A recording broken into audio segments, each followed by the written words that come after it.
শুনেছেন? রবীন্দ্রনাথ ঠাকুর, বিশ্বকবি রবীন্দ্রনাথ ঠাকুর বিদ্বান, বুদ্ধিমান, বুদ্ধিজীবী, তাই তো, শিক্ষাবিদ। 1912 সালে গড়ের মাঠে একটা বড় মিটিং হলো, এরকম মিটিং না, গড়ের মাঠে বিশাল মিটিং। তাতে রমেশচন্দ্র মজুমদার লিখেছে, যারা কোনোদিন কোনো মিটিং মিছিলে যায় না সেই সমস্ত লোকজনকে গড়ের মাঠ ভর্তি করে ফেললেন। সেই গড়ের মাঠে 1912 সালের মার্চ মাসে গড়ের মাঠে সেই মিটিং এর থেকে অনেক বড় ডায়াস হলো। তার সভাপতি হলেন বিশ্বকবি রবীন্দ্রনাথ ঠাকুর। কিসের জন্য মিটিং জানেন? মিটিংটা হলো, ইংরেজ গভর্নমেন্ট তখন প্রস্তাব দিয়েছে ঢাকাতে একটা ইউনিভার্সিটি করবে, বিশ্ববিদ্যালয়। ঢাকাতে, তখন কলকাতায় আছে, ঢাকাতে একটা ইউনিভার্সিটি করবে। তো ওই মিটিং করে তার সভাপতি হচ্ছে বিশ্বকবি রবীন্দ্রনাথ ঠাকুর। সেখানে প্রস্তাব পাশ হচ্ছে ঢাকাতে যেন বিশ্ববিদ্যালয় ইংরেজ গভর্নমেন্ট না করে। কেন বলেন তো? ঢাকার চারিপাশ দিয়ে বেশিরভাগ মুসলমানের বাস তো পূর্ববঙ্গে। সেখানে বিশ্ববিদ্যালয় হলে মুসলমানরা লেখাপড়া শিখবে। মুসলমানরা যদি লেখাপড়া শেখে তাহলে কায়েদবানের মর্যাদা থাকে না, মান থাকে না, সম্মান থাকে না। মুসলমানের ছেলে ডাক্তার, নমজ ছেলে ডাক্তার, আবার বামুনের ছেলেও ডাক্তার, বামুনের জাতমান থাকে? বামুনের জাতমান থাকে না। তাই রবীন্দ্রনাথ ঠাকুরের মতো লোক, আমি নামটা বলছি এই কারণে তিনি আমাদের সবার শ্রদ্ধেয়, অন্য কারণে শ্রদ্ধেয়, কিন্তু এ বিষয়টা যখন আমরা আলোচনা করি তখন সত্যিকারের ভেতরের যে জিনিসটা সেটা অনেকটাই কি বোঝা যায়, তাই না? কতবার ডেপুটেশন দিয়েছিল ইংরেজ গভর্নমেন্টকে জানেন? আমাদের এখানকার বাবুরা। কোন বাবুরা? যারা 50 সালে মুসলমানদের ওই সংরক্ষণের 292, 294, 296 তারা রুখে দিয়েছিল। 18 বার স্মারকলিপি দিয়েছিল, 18 বার, যাতে ঢাকাতে ইউনিভার্সিটি না হয়।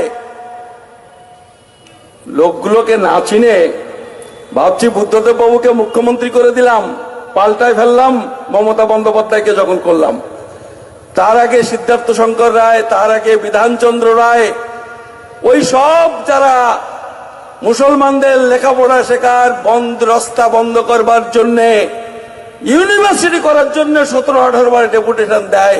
এই যে মানসিকতা, তাদের আমরা নেতা বানিয়ে যাচ্ছি, আপনারাও বানাচ্ছেন।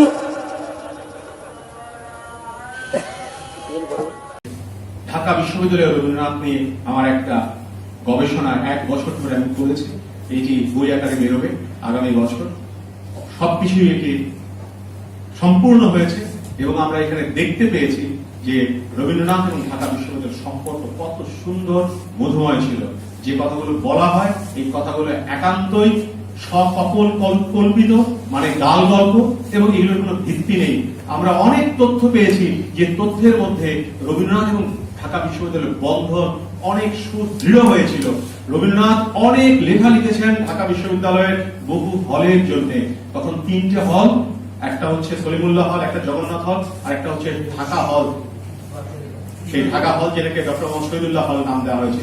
এই 3টে হল, এই 3টে হলের ছাত্র সংসদের জন্য রবীন্দ্রনাথ অনেক লেখা পাঠিয়েছেন। সলিমুল্লাহ হলে রবীন্দ্রনাথকে আজীবন সদস্য করা হয়েছে।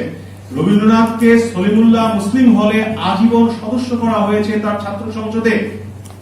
কেন করা হয়েছে? কারণ হচ্ছে রবীন্দ্রনাথ তাদের জন্য ভেবেছেন।